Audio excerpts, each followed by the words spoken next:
오늘은 우리가 중보자 예수 그리스도를 묵상하면서 이제 중보자 그리스도의 사역 중에 특별히 성령 충만하신 일에 대해서 함께 묵상하고 은혜를 나누고자 합니다. 사실 오늘날 우리 시대가 이제 1900년대죠. 1900년대부터 굉장히 곳곳에 성령의 은혜와 은사들이 많이 부어졌습니다. 1904년, 1906년, 1907년 미국에서, 인도에서, 또 웨일즈에서, 영국의 웨일즈라는 곳이 있죠. 웨일즈에서 우리가 갖고 있는 찬송 중에는 그 웨일즈 부흥운동 때 불렀던 그런 찬송들도 지금 우리가 부르고 있어요. 그렇죠. 그리고 또 인도에서도 큰 부흥이 있었습니다. 그래서 20세기가 이제 시작되어질 무렵에 전 세계적으로 강력한 이런 큰 성령님 오시는 그런 역사들이 넘쳐났습니다. 그러고 나서 이제 20세기를 어떻게 살았느냐 하니까 우리가 이게 이제 성령님이 오셔서 은혜를 부어주시네, 이게 성령 시대를 우리가 여는 것이구나, 뭐 이렇게 해가지고 모두가 다 성령님 이렇게 많이 말하게 된 것입니다. 지난 100년 동안에 성령 말하지 않는 교회가 없고 교단이 없고 다 그랬죠. 그래서 지금 와서 이제 21세기를 돌아보면서 지난 20세기 동안에 우리가 너무 이제 초월적인 은사들, 또 이런 특별한 일들에 너무 마음이 빼앗겨가지고 사실은 이제 좀 진짜 뭐라 그럴까요? 성도로서 살아가는 삶에 대해서 좀 깊이 고민하지 못하는 그런 시대를 지난 100년간 보낸 거 아닌가, 이제 그런 반성을 좀 하게 됩니다.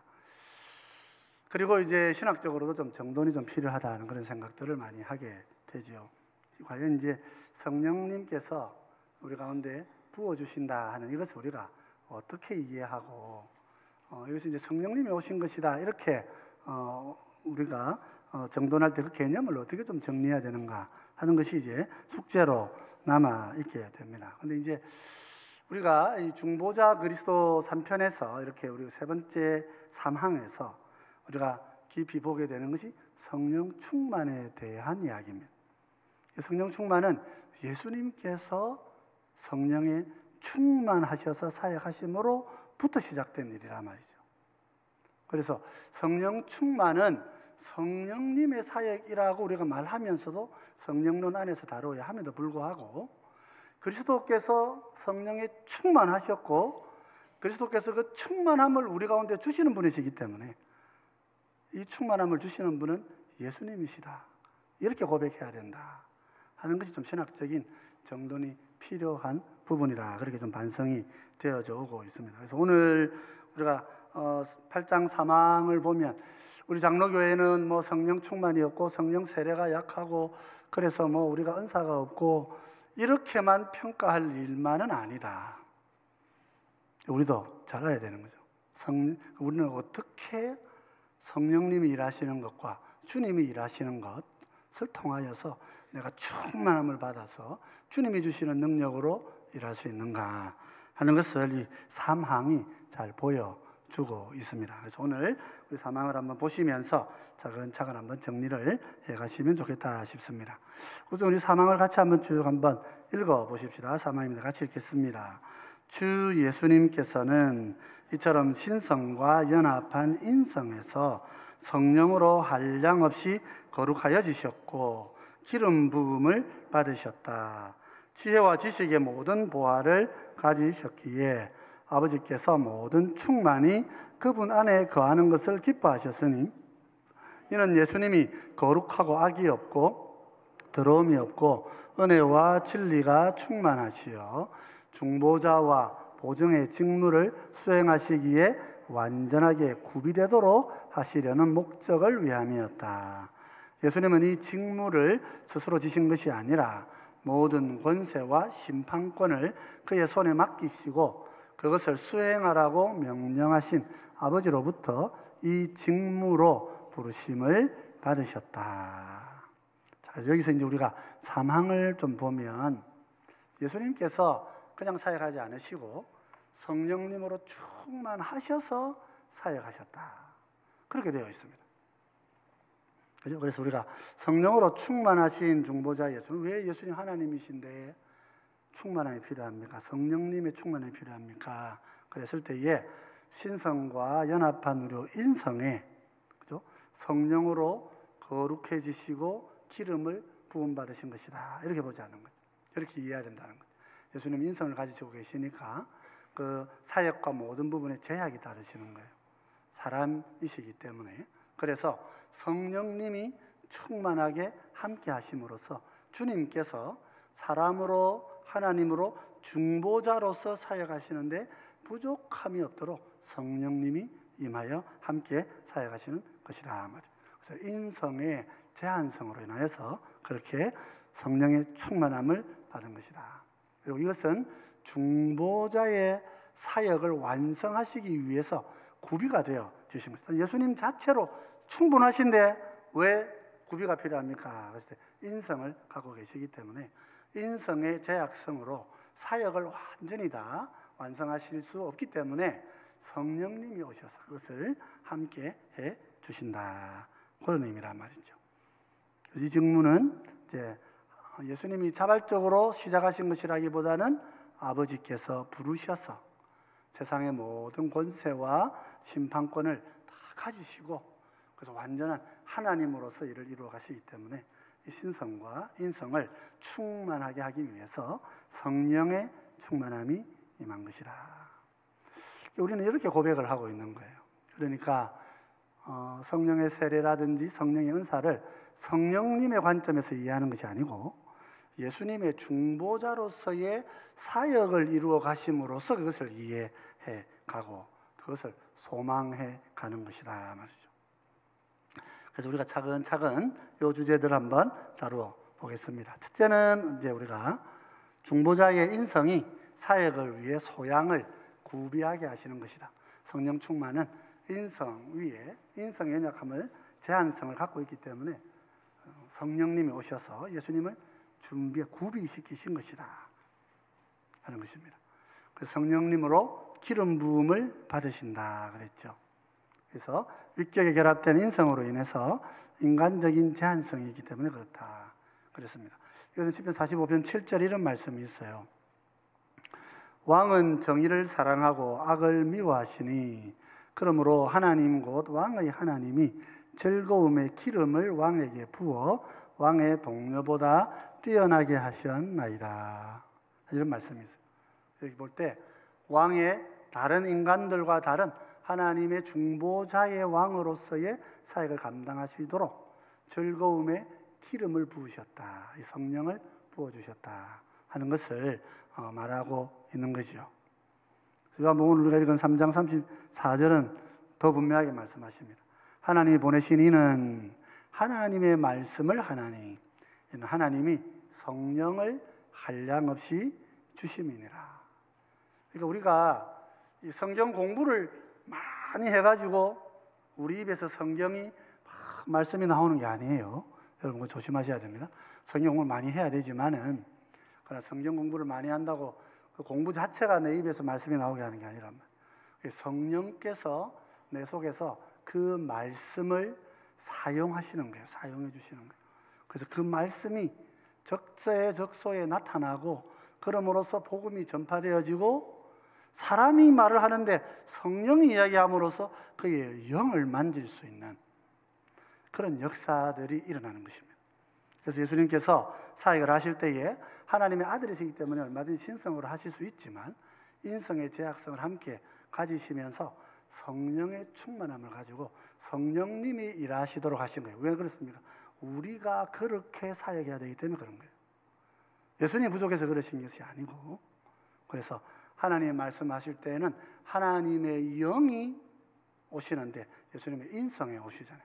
우리에게 성령이 오신단 말이죠. 성령이 오셔서 성령이 우리 안에서 말씀을 찾아내셔서 영으로 말하게 하신다. 성령을 하나님이 말씀하는 사람들은 성령을 한량없이 주시는 은혜를 구하고 그렇게 사역을 해야 되는 것입니다. 우리가 복음을 전한다고 할 때도 마찬가지인 거예요. 성령이 나를 사용하셔서 성령이 말씀하셔서 주님 안에서 하신 것은 주님이 하신 것이지만 성령이 하심으로써 주님이 중보자의 일을 하시게 하셨다. 그래서 우리가 성령님이 충만하기를 기도해야 됩니다만은 이것은 주님의 중보의 사역이 확장되어 오는 것이다. 그렇게 우리가 잘 이해를 해야 된다 하는 것입니다. 그럴 때에 우리 성령이 오시면 주님께서 지혜와 지식의 보화를 함께 가집니다. 그 안에는 지혜와 지식의 모든 보화가 감추어져 있느니라. 우리 주님께서 모든 지혜와 지식의 보화를 다 가지시고 하나님 말씀을 선포하시는 거죠. 그래서 우리도 사역할 때에는 지혜와 지식의 보화가 주님의 사역처럼 그렇게 우리 속에서도 나타나야 되는데, 그 주님이 나타나시기 위해서 성령의 기름 부음이 우리에게도 부어지는 것이다 하는 것입니다. 또 아버지는 모든 충만이 중보자 안에 거하는 것을 기뻐하신다 그랬어요. 그래서 아버지께서는 모든 충만으로 예수님 안에 거하게 하신다. 그래서 우리가 성령님이 충만하신다는 용어적인 이해는 분명히 가져야 됩니다만은, 동시에 우리의 사역은 주님과 함께하는 사역입니다. 예수님의 중보자의 사역을 우리가 감당하는 것이란 말입니다. 그러니까 그래서 성령의 충만이 필요한 거죠. 그러니까 이것을 은사나 능력과 지혜, 지식의 은사들, 이런 것들을 우리가 단순하게 성령이 오셔서 우리를 신비하게 만드시는 사건으로만 이해하면 그건 오해하는 것이란 말이에요. 그것이 아니라 주님이 하셨던 그 사역을 우리로 하여금 하게 하시기 위하여서 주님께 오셨던 성령이 우리에게 오시는 것이란 말이에요. 누구의 사역을 하는 거예요? 주님의 사역을 하는 것이란 말이에요. 그래서 자꾸 성령님의 사역이시다, 성령님이 하신다, 지난 세기 동안 그 얘기를 많이 해왔는데, 근데 이제 이 성경 말씀을 이렇게 들여다보면 그런 것이 아니고, 주님이 하신 지식의 사역, 또 충만의 사역, 이런 사역들이 성령님 통해서 이루어지신 것이기 때문에 우리에게 성령 충만이 필요하지만은, 그러나 우리의 사역은 주님이 하신 그 사역을 감당하는 것이다. 그렇게 좀 잘 이해를 해야 하는 것이라 말이죠. 그리고 거룩하고 악하고 더러움이 없는 은혜와 진리가 주님 안에 거하시지요. 그래서 히브리 7장 26절에는 이러한 대제사장은 우리에게 합당하니 거룩하고 악이 없고 더러움이 없고 죄인에게서 떠나 계시고 하늘보다 높이 되신 이시라. 그래서 우리가 주님을 닮은 사역을 하려면 우리가 어떻게 됩니까? 우리가 거룩해지고 우리가 정결해져야 돼요. 내 힘으로 할 수 있습니까? 안 되니까 성령님이 오셔서 우리를 성화시켜 주시도록 기도하는 거죠. 그죠? 그래서 주님의 은혜와 진리의 사역을 감당하는 사람들이 성령의 충만함을 필요로 하는 것이다 말이죠. 주님께서도 자신의 중보의 사역을 완성하시려고 성령의 충만함을 입으셨던 것처럼, 그런 이해로 우리가 성령님의 사역을 이해해야 된다 하는 거예요. 요한복음 1장 14절 우리가 암송해야 될 말씀들이죠. 자, 같이 한번 읽어보십시다. 말씀이 육신이 되어 우리 가운데 거하시매 우리가 그의 영광을 보니 아버지의 독생자의 영광이요 은혜와 진리가 충만하더라 그런 거예요. 우리가 하나님의 은혜와 진리, 성령과 말씀이 충만하더라. 우리 속에 말씀이 깊이 자리하고 또 성령님이 거하실 때에 우리가 말씀이 육신이 되신 주님의 사역을 감당할 수 있게 된다 하는 것입니다. 자, 그래서 이제 이것은 중보자와 보정인의 직분 수행을 위한 구비다 이렇게 보셔야 돼요. 구비하십니다. 자, 우리 사도행 10장 28절에 보면 하나님이 나사렛 예수에게 성령과 능력을 기름 붓듯 하셨음에 그가 두루 다니며 선한 일을 행하시고 마귀에게 눌린 모든 사람을 고치셨으니 이는 하나님이 함께 하셨음이라 하는 거예요. 근데 이단들은 이 구절을 오해를 하는 것입니다.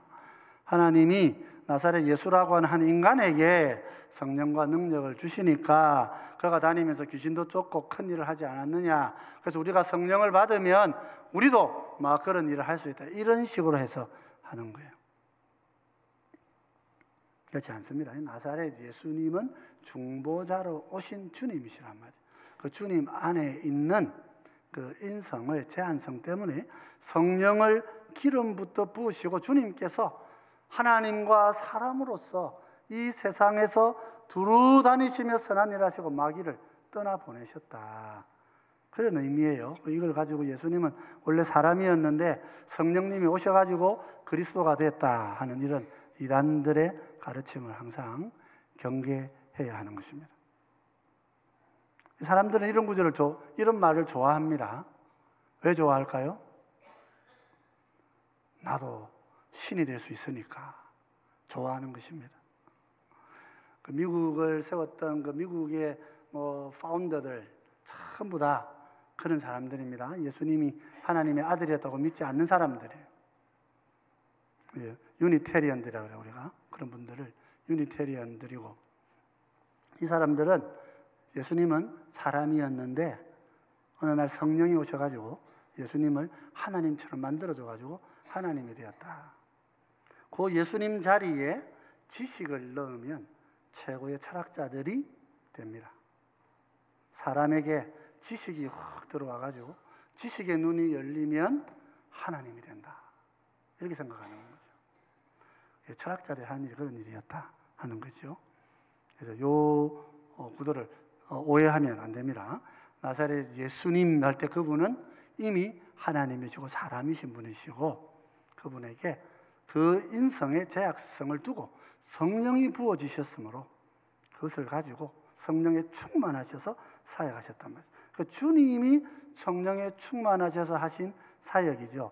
그게 우리 존재를, 우리가 성령의 충만함을 받을 때 우리가 신이 됩니까? 우리가 하나님 되는 거 아니란 말이에요. 우리는 뭐예요? 겸손한 하나님의 종이 되는 거예요. 성령에 충만하면 하나님의 신실한 종이 되는 거예요. 막 성령 충만하다고 막 교인들 보고 욕하고 막 함부로 말하고 이러면 그건 아무것도 아닌 거예요. 귀신에 쓰인 거란 말이에요. 착각하는 거죠. 그렇게 하면 안 되겠죠. 우리도 마찬가지입니다. 내가 성령의 은혜를 받고 지식이 눈이 열려지고 남들이 모르는 이런 지식을 너는 그것도 모르나? 이러면 이 잘못하는 거예요. 나한테 가르쳐 주시는 거예요. 나한테 보여주시는 거예요. 그러면 그걸 가지고 내가 종이 되어서 우리는 그분을 섬기는 거란 말이에요. 예수님은 하나님이시기 때문에 권세와 모든 영광을 가지시고 하나님으로 영광을 받으시지만 우리는 종으로서, 주님 존중하시지만, 우리 존중해 주시지만 우리는 종으로서 섬김을 이루는 사람이 되는 것입니다. 근데 우리 지난 세기에 보면 은사 있으면 내가 남보다 한껏 높아진 줄 알고 얼마나 교회 와가지고 막 야단 법석을 들고 했는지 몰라요. 미국에 유명한 이야기가 있습니다. 목사님이 설교하는데 그 젊은 여집사가 막 목사님 설교 삿대질을 하면서 막 목사님 설교 틀렸어요 하면서 막 뛰어와가지고 막 야단을 치는 거예요. 그러니까 이제 목사님이 좀 완이 벙벙하신 거예요. 그래서 갑자기 막 뛰었어. 안 그럴 사람이 갑자기 달려오니까 놀래가지고 이제 대처를 못한 거예요. 그러니까 이 여자가 막 뛰어와가지고는 목사님 여기 무릎 꿇으세요. 이러면서 내 기도를 받아야 된다고 그래가지고 그 목사님이 어영부영 무릎 꿇러 하는데 이제 또 우리 고신 출신에도 한 분 계시잖아. 딱 일러가지고 뭐 하는 짓이고 이래 된 거예요. 그냥 그래가지고 막 그 여자분을 끌고 나가가지고 우리 지난번에 김진섭 교수님이 있으시죠. 그분한테 끌고 가가지고 그분하고 8개월 성경 공부를 하시고 이 귀신이다. 그래가지고 막 되게 호통을 내시고 이분을 고치셨어요. 이 사람이 그죠? 은사 받으면 내가 막 교회에 뭐가 돼가지고 막 이렇게 그래 오해 안 하도록 조심하셔야 됩니다. 여러분 우리가 은사를 사모하되 그리 가면 큰일 나는 거예요. 우리는 종이 되는 것입니다. 종이. 우리는 종이 되고 주님은 성령 충만하셔서 하나님의 영광을 받으셔야죠. 그건 주님의 일이고 우리는 겸손해야 합니다. 그래서 주님이 굽이 되신 것이다. 마치 우리가 이렇게 예를 들어 내가 바리스타가 되고 싶다 그러면 바리스타 훈련을 받아가지고 자격증을 갖추어서 구비하는 것처럼 주님께서 성령에 충만하셔서 중보자로서 구비하신 것이다. 주님이 부족해서 그렇습니까? 그런 것이 아니라 이것이 주님께서 앞으로 미래에 우리가 교회가 사역하고 우리에게 성령을 통하여 구비시켜 주실 것이기 때문에 그 모습을 위하여 구비하심이라는 말을 하시는 거지, 주님이 부족해서 그런 말씀을 하시는 것이 아닙니다. 그거를 항상 오해하지 않도록 조심해야 된다는 것입니다. 자, 그래서 히브리서 7장 22절, 12장 24절에 보면 이와 같이 예수님은 더 좋은 언약의 보증이 되셨느니라. 새 언약의 중보자이신 예수님과 및 아벨의 피보다 더 나은 것을 말하는 뿌린 피니라. 예수님께서는 더 좋은 언약의 보증이 되시는 거죠. 주님은 하나님이시고 사람이시기 때문에.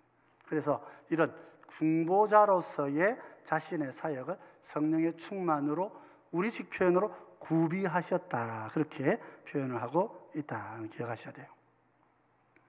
자, 그래서 우리가 예수님께서 성령에 충만하신 것은 주님께서 우리에게 충만을 주시기 위한 통로로서, 그래서 우리가 주님을 닮은 삶을 살 때에 뭐가 나타납니까? 지혜의 은사가 나타나고 치유의 역사가 나타난다는 거예요. 그렇게 보면 이걸 성령론으로만 이해하면 안 되고 주님, 기독론, 그리스도 안에서의 그리스도의 중보사역 안에서 우리가 은사와 능력들을 이해하고 바르게 기도하고 구해야 된다는 걸 볼 수가 있다는 거예요. 자, 그리고 이제 두 번째로는 우리 주님의 중보자 되심은 아버지의 부르심으로 이루어지셨다, 그렇게 말씀하고 있습니다. 여러분, 우리 신앙생활에서 부르심이 너무도 중요합니다. 소명이 너무도 중요합니다. 그래서 예수님은 스스로 직무를 지시지 않으시고 아버지가 부르심을 받아서 직무를 수행하셨다. 그건 무슨 말이겠어요? 이것은 주님은 하나님과 동등하신 분이고 같은 동일 본질의 하나님이십니다. 근데 이런 표현을 사용하시는 것은 뭡니까? 이런 표현을 두고 그래, 바로 아버지가 불러야 예수님이 일할 수 있으니까 예수님은 아버지보다는 한 단계 낮은 분 아니야? 이게 다 이단들이 하는 이야기들이죠. 항상 여기에서 걸려요.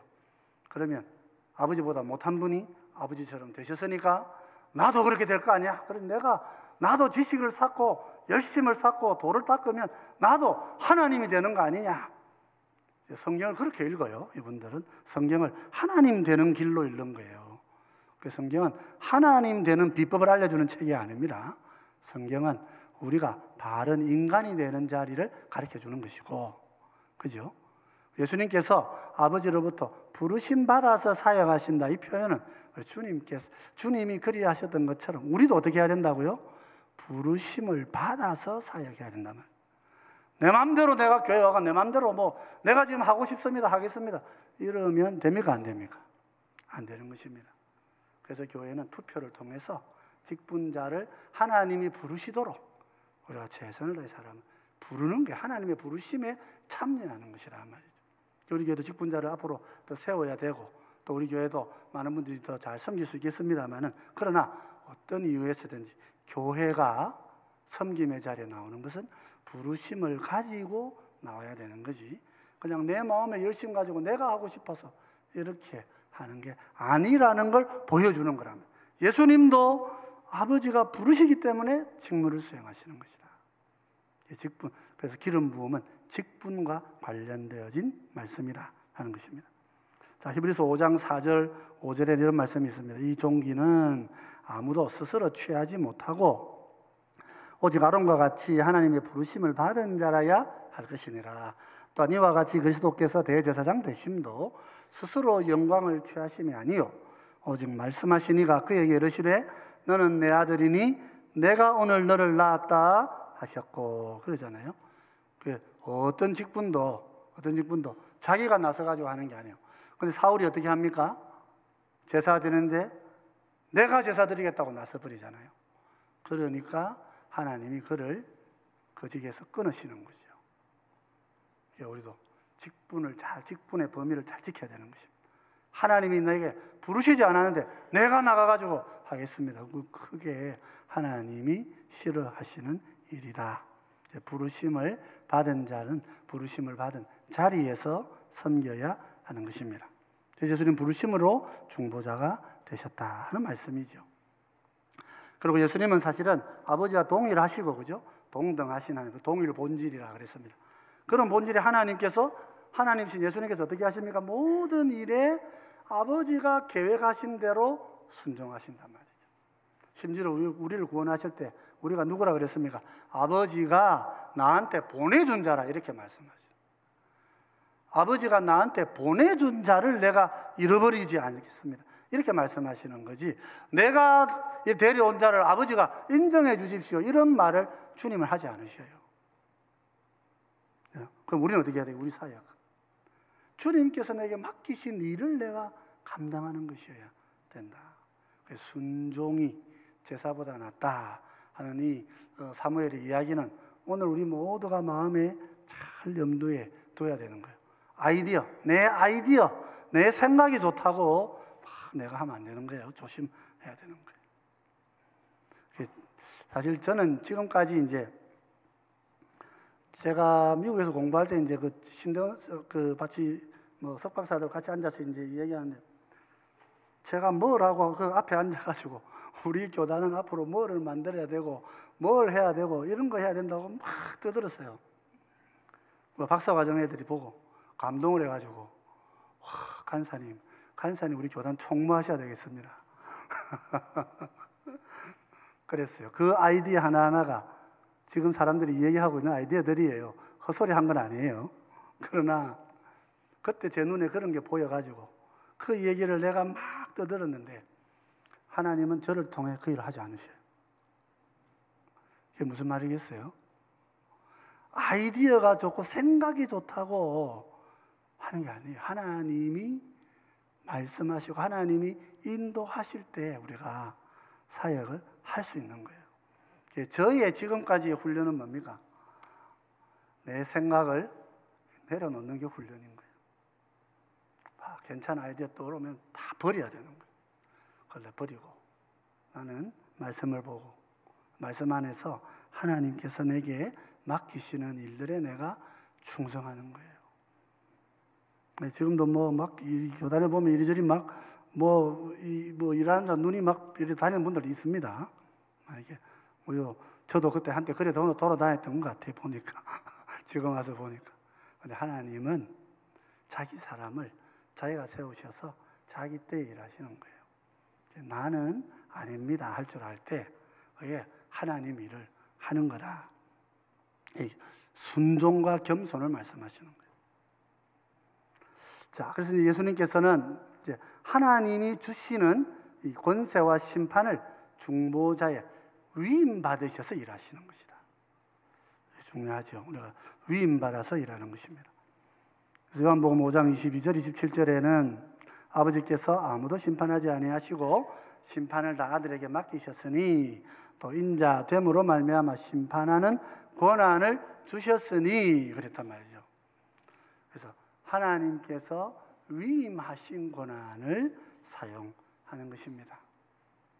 항상 우리가 이런 부분들을 잘 기억해야 되겠죠. 그리고 예수님 마태복음 18장 18절 예수께서 나와 말씀해 이르시되 하늘과 땅의 모든 권세를 내게 주셨다 그랬습니다.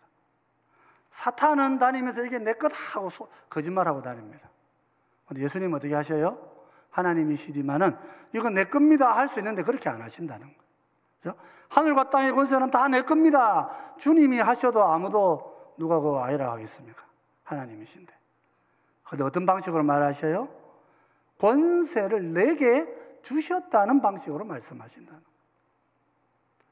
내가 가지고 있지만 아버지가 주셨기 때문에 내가 갖고 있다. 이렇게 말씀하시는 거예요.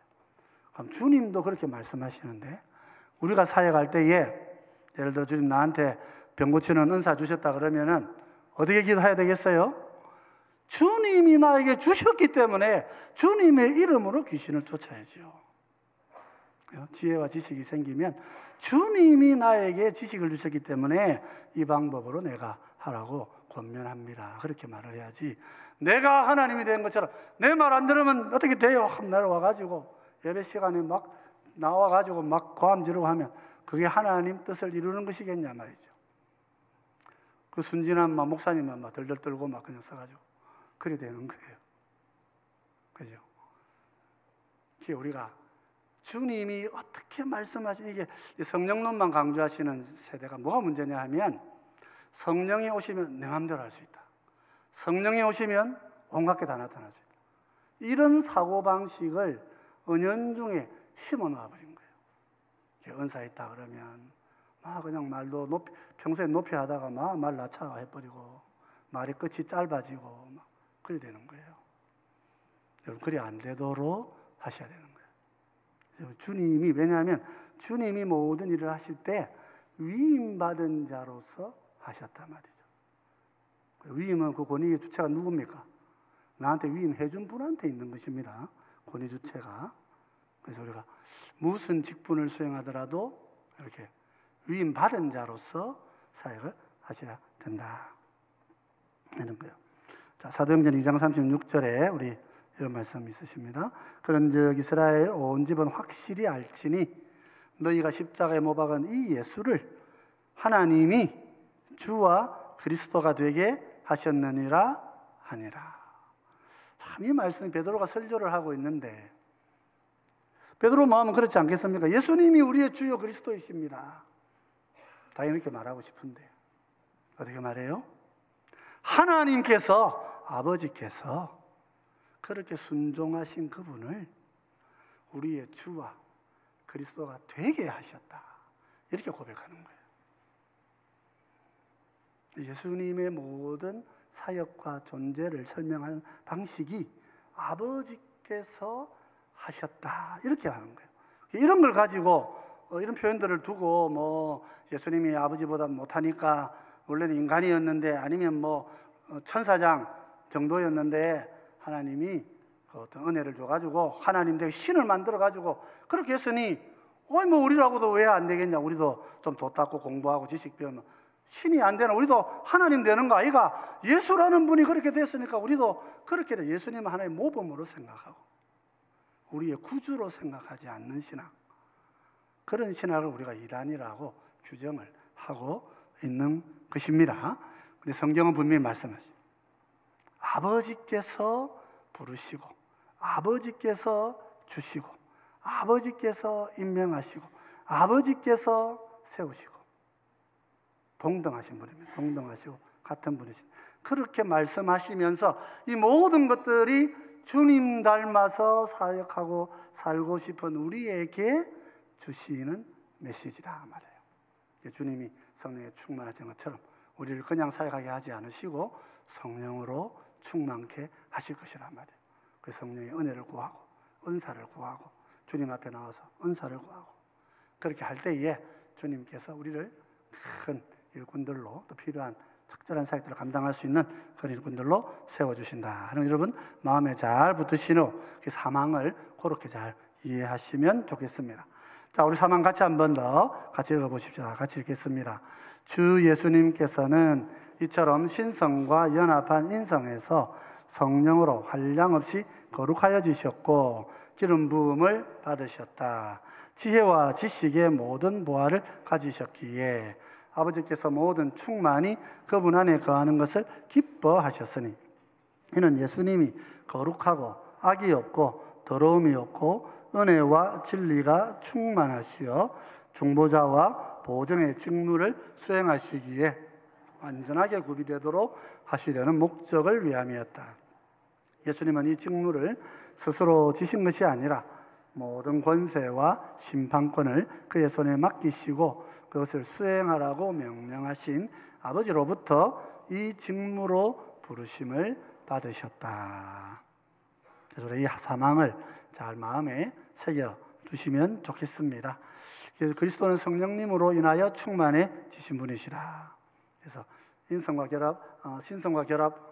신성과 결합되어져 있고 이제 위격과 함께 뭉쳐져 있고 이렇게 해야 되는데 어쨌든 신성과 결합한 인성에서 인간적 제한이 있기 때문에 그렇게 되신다 하는 것이고요. 성령님으로 한없이 거룩해지고 기름 부음을 받으셨다 하는 것이고요. 지혜와 지식의 모든 보화를 가지고 주님이 모든 충만히 주님 안에 거하십니다. 그래서 여러분 지식을 구할 때 지혜를 구할 때 주님께 구하셔야 되는 거예요. 주님 나에게 지혜를 달라고 사역을 할 수 있는 지식을 달라고 그렇게 기도하셔야 되는 거예요. 그래서 예수님이 완전히 굽이 되셨다 하는 표현들 좀 기억하시면 좋겠고요. 요게 이제 중요한 겁니다. 성도에게 주신 모든 은사와 직분도 뭘로 감당해야 된다? 기름 부음으로, 성령 충만으로 감당해야 된다. 그걸 보여주신 것이다 말이죠. 그래서 중보자는 스스로가 아닌 권세와 심판을 주신 아버지의 부르심으로 직무를 수행하시고 순종함으로 직분을 수행하시고, 우리도 순종하는 마음으로 직분을 수행해 가야 된다 하는 것이죠.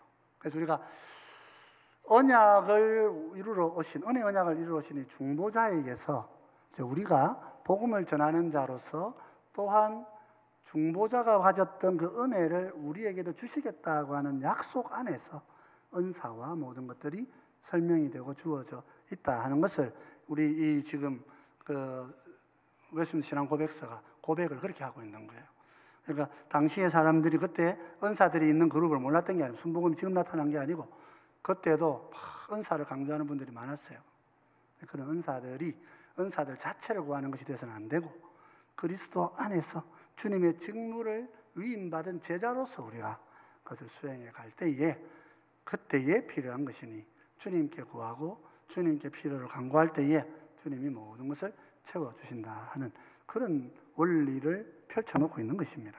그래서 우리 장로교회 안에 은사가 없다 이렇게 말하면 안 되는 거예요.